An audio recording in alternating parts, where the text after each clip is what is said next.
Bom dia, meninos. Vocês estão bem? Eu espero que sim. Hoje nossa aula será de revisão, tá? Vamos revisar os assuntos que nós vimos em ciências não, em religião, não é mesmo?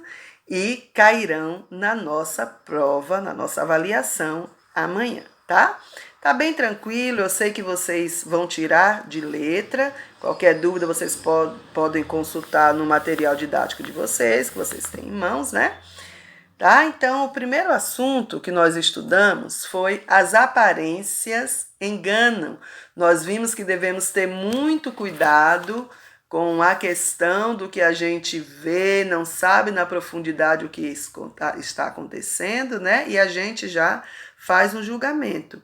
E lá em Mateus 7:5, Jesus nos adverte justamente sobre o julgamento. Nós devemos ter cuidado para a gente não julgar os outros, né? Porque o julgamento pertence unicamente a Deus, tá bom? Que é o único que não tem nenhum defeito. Às vezes nós temos um defeito tão grande e não enxergamos os nossos defeitos e queremos corrigir o defeito do nosso próximo, que às vezes não é nem tão grave quanto o nosso, não é mesmo?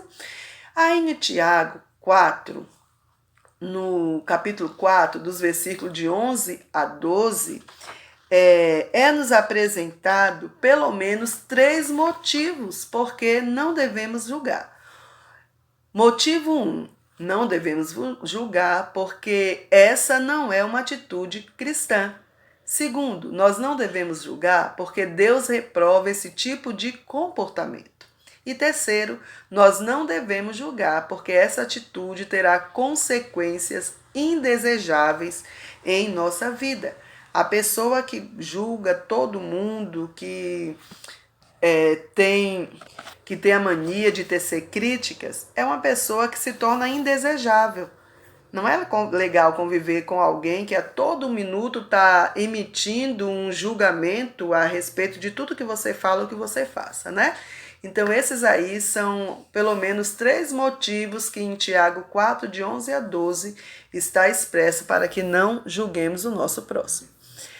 O próximo assunto foi o SOS de Deus, falando sobre uma operação resgate. Vem nos chamando a atenção sobre 2 classes de pessoas representadas ali. Quando Jesus esteve aqui no mundo, ele às vezes se associava com pessoas que outras categorias, né? Como os fariseus, como os escribas, eles não queriam se associar a cobradores de impostos, a pessoas que tinham algum caráter duvidoso. E como Jesus se aproximava dessas pessoas, mas Jesus se aproximava dessas pessoas não era para se tornar como elas, mas porque Jesus queria resgatar essas pessoas do pecado. Jesus queria ensiná-las a mudar de vida. E Jesus também queria demonstrar amor e aceitação a essas pessoas. E os fariseus e escribas, eles começaram a criticar essa atitude de Jesus, porque eles não entendiam, tá? Mas Jesus, quando se aproximava de pecadores, eu estava falando, quando Jesus se aproximava dos pecadores, era para mostrar-lhes o caminho correto em quem eles deviam andar, tá? Era para ajudá-los, era para resgatá-los, tá ok? Lá no capítulo 15 de Lucas, é um capítulo conhecido como capítulo dos achados e dos perdidos, porque ali tem 3 parábolas interessantes. A primeira delas é a parábola da ovelha perdida, que conta a história de um pastor de ovelhas que tinha 100 ovelhas, mas uma daquelas ovelhas se desgarrou do seu aprisco, se perdeu. E ele foi em busca dessa única ovelha perdida. E quando ele encontrou essa ovelha, ele a colocou nos ombros, ele ficou muito feliz, voltou para o seu redil e reuniu seus amigos para alegrar-se porque tinha encontrado a sua ovelha perdida. Essa parábola é para demonstrar o amor que Jesus tem por cada ovelhinha que somos nós, são seus filhos, e que ele faz qualquer coisa para salvar, ainda que seja uma única pessoa. O pai dessa parábola, aquele pastor, simboliza o nosso Deus, que nos ama e vai ao nosso encontro, tá? A segunda parábola retratada aí é a parábola da dracma perdida. Uma senhora, ela tinha 10 dracmas, 10 moedas, né? E ela perdeu uma moeda. E ela ficou incomodada, ela ficou preocupada, porque tudo leva a crer que essas moedas, esse valor, foi o que ela tinha recebido como dote. Quando um homem pediu uma mulher em casamento, ele pagava uma quantia essa mulher, né? Era o dote. E esse valor era para ser usado se, por exemplo, fosse um período de guerra, esse marido fosse para a guerra, era essa mulher, ela teria esses recursos para continuar a sua vida, né? Ou também se ela ficasse viúva, esse valor serviria para que ela pudesse se manter, né? Comprar seu alimento, manter-se viva mesmo sem o marido. E quando perdeu uma moeda, ela ficou muito preocupada. E ela procurou essa moeda incessantemente até que ela encontrou. E quando ela encontrou essa moeda, ela reuniu as suas amigas também e se alegrou. Diferente da parábola da moeda, da ovelha, a ovelha tinha se perdido, sabia que estava perdido, mas não sabia voltar. A moeda, por ser um ser que não tem vida, inanimado, ela nem sabia que estava perdido e nem sabia voltar. Quando Jesus contou essa parábola, que parábolas são histórias que Jesus contava, contextualizando, né, com as coisas que ocorriam ali no dia a dia, para que as pessoas entendessem a lição que essa parábola queria mostrar. E Jesus contou essa parábola da dracma perdida para ilustrar a situação que os escribas e os fariseus estavam. Eles estavam praticando uma religião, mas estavam perdidos dentro da sua própria religião. E aquela mulher simboliza também o amor de Jesus, que faz de tudo para salvar essas pessoas que estão perdidas e nem têm consciência desse fato, tá?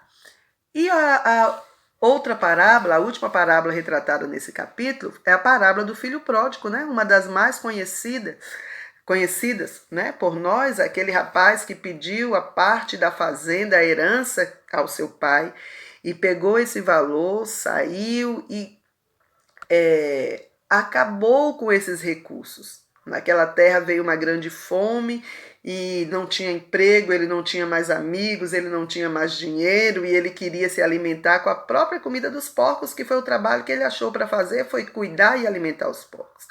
Mas ele se arrependeu, lembrou do seu pai, que na casa do seu pai tinha amor, tinha comida, tinha cuidado, tinha tudo que estava lhe faltando ali. E ele veio para a casa do pai, pediu perdão ao pai, mas antes de ele chegar, o seu pai o avistou, como essa imagem aí está nos mostrando, o seu pai foi correndo ao seu encontro e colocou o seu manto sobre aquelas roupas rasgadas e fedidas do seu filho, o abraçou, colocou calçado em seus pés, um anel novamente no seu dedo. Queridos, tanto a parábola do pastor de ovelha, como a do filho pródigo, como daquela mulher, todos esses representam o amor de Deus por cada um de nós. E o amor dele é tão grande que nos atrai, nos perdoa e nos dá nova chance. E a última lição que aprendemos, que estudamos, foi a lição dos talentos e companhia, que está registrada em Mateus 25, 14 e 30, que vem falando a história de um fazendeiro que ia fazer uma viagem, chamou os seus 3 empregados, e a um ele concedeu 5 talentos, a outro 2 talentos, e ao terceiro 1 talento.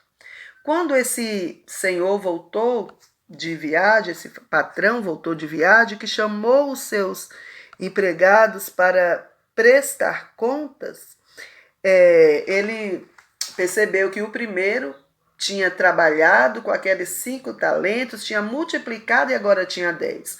O segundo, que recebeu 2, agora tinha 4. E o terceiro, que tinha recebido 1, agora continuava com 1, porque tinha enterrado seu talento.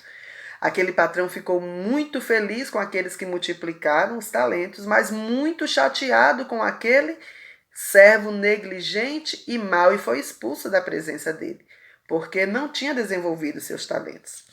E essa lição foi para nos ensinar que os talentos que Deus nos deu, as habilidades que Ele nos deu, é para serem usadas da melhor forma possível. E a gente viu que tem até uma diferença aí entre talento e dom. Talento é aquela aptidão, é aquela facilidade que você tem de fazer alguma coisa, de cantar, de recitar, de escrever, de jogar bola, né? Mas dom é quando você usa essa habilidade que você tem em favor, né, para a honra e glória de Deus. Você sabe cantar e você usa a sua voz para cantar louvores a Deus.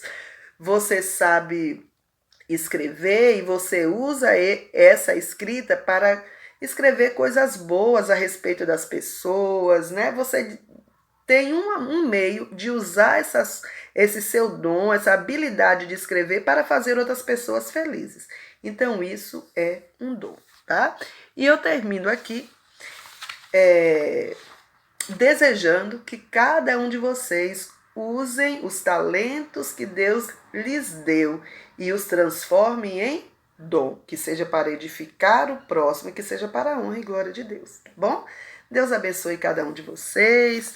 Eu sei que vocês farão uma boa prova, tá? Se sairão muito bem. E eu deixei aqui um texto bíblico que se encontra lá em Filipenses 4,13, que diz o seguinte: tudo posso naquele que me fortalece. Vocês não têm que temer, não têm que ficar nervosos nem apreensivos, porque nós podemos qualquer coisa em Deus que nos fortalece.